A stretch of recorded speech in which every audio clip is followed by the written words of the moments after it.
Oke, baik, saya akan melanjutkan materi tadi yang terputus. Ini ada soal seperti yang ditampilkan.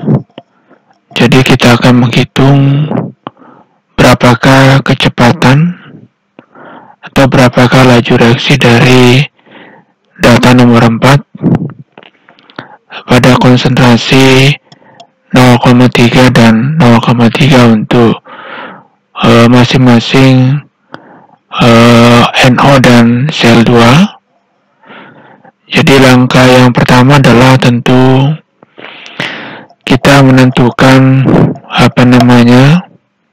orde reaksi terhadap NO atau disimbolkan dengan M. Kemudian orde reaksi terhadap sel 2 atau disimbolkan dengan N. Jadi pada bagian ini sekarang kita akan menentukan orde reaksi NO atau disimbolkan dengan M. Jadi pada percobaan 1 dan 3, kenapa percobaan 1 dan 3? Coba kita lihat data sebelumnya. Jadi untuk menentukan orde reaksi NO, maka kita melihat data yang sama pada sel 2. Jadi data yang tidak berubah itu adalah data nomor 1 dan nomor 3. Jadi konsentrasinya itu adalah 0,1. Jadi nanti kita akan bandingkan antara data 1 dan data nomor 3. Oke. Jadi ini adalah cara penyelesaiannya seperti ini. Jadi konsentrasi NO pada data yang ketiga dibagi dengan konsentrasi NO pada data ke-1, kemudian dipangkatkan dengan M. M itu adalah merupakan orde reaksi, kemudian sama dengan P3 dibagi dengan P1. Kenapa tidak dimunculkan data konsentrasi untuk sel 2 pada percobaan nomor 3 dan nomor 1? Karena datanya kan tidak berubah sehingga dianggap sama dengan 1 ya. Yang jadi fokus kita adalah kita mau menentukan berapakah orde reaksi terhadap NO, yaitu adalah disimbolkan dengan M. Oke. Adapun konsentrasi NO pada data yang ketiga adalah 0,2, sementara konsentrasi NO pada data nomor 1 adalah 0,1. Kemudian kecepatan pada data nomor 3 adalah 8, kemudian pada data nomor 1 adalah 4. Ini kalau dibagi berarti dapatnya 2 pangkat M sama dengan 2. Nah, berapa kira-kira dipangkatkan ini? Berapa kira-kira M? Sehingga mendapatkan 2, tentu dipangkatkan dengan 1 ya.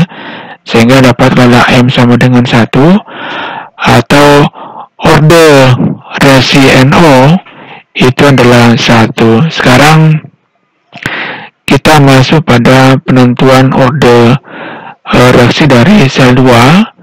Kita lihat percobaan 1 dan 2. Nah, kalau kita menentukan orde reaksi terhadap sel 2, maka kita patokannya adalah pada data percobaan pada data dari NO. Jadi konsentrasi yang tidak berubah pada NO itu adalah pada data 1 dan 2 dengan kecepatan reaksi itu 4 dan 16. Oke, kita lanjutkan lagi. Oke, dengan cara membandingkan data 2 dan data 1, sehingga diperoleh data yang seperti ini.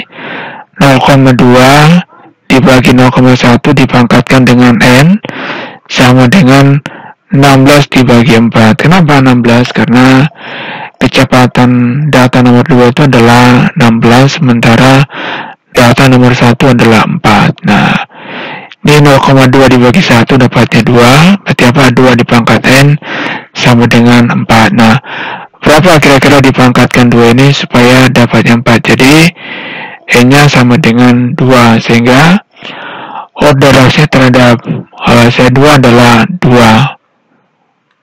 Oke, sekarang kita masukkan, jadi pada persamaan laju reaksi sebelumnya adalah P sama dengan K dikali konsentrasi NO dipangkatkan M dikali konsentrasi L2 dipangkatkan dengan N. Jadi M-nya adalah 1, kemudian N-nya adalah 2.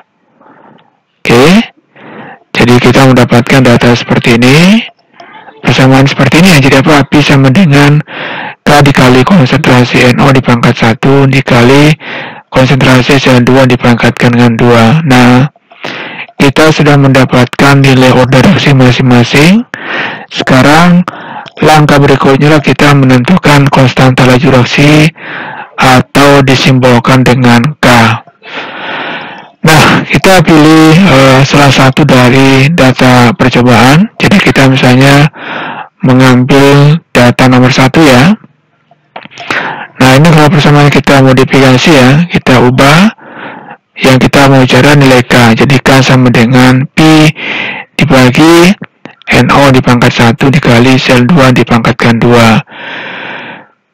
Kecepatan reaksi pada data nomor 1 adalah 4, kemudian konsentrasi apa? 0,1 dikali 0,1 dipangkatkan 2.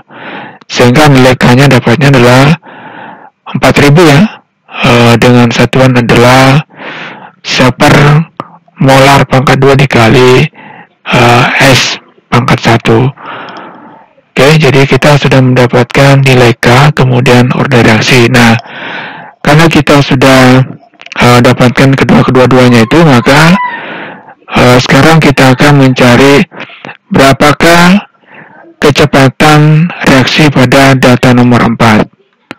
Nah, jadi dari persamaan laju reaksi adalah K dikali konsentrasi NO dikali konsentrasi N2 dipangkatkan 2, di mana nilai K-nya adalah 4000, kemudian konsentrasi dari NO dan 0,3 dipangkat 1, kemudian konsentrasi dari Cl2 0,3 dipangkatkan 2, sehingga dapatlah kecepatannya pada data nomor 4 adalah 108 molaritas per second. Itu kira-kira cara penyelesaiannya soal yang ditampilkan di slide sebelumnya.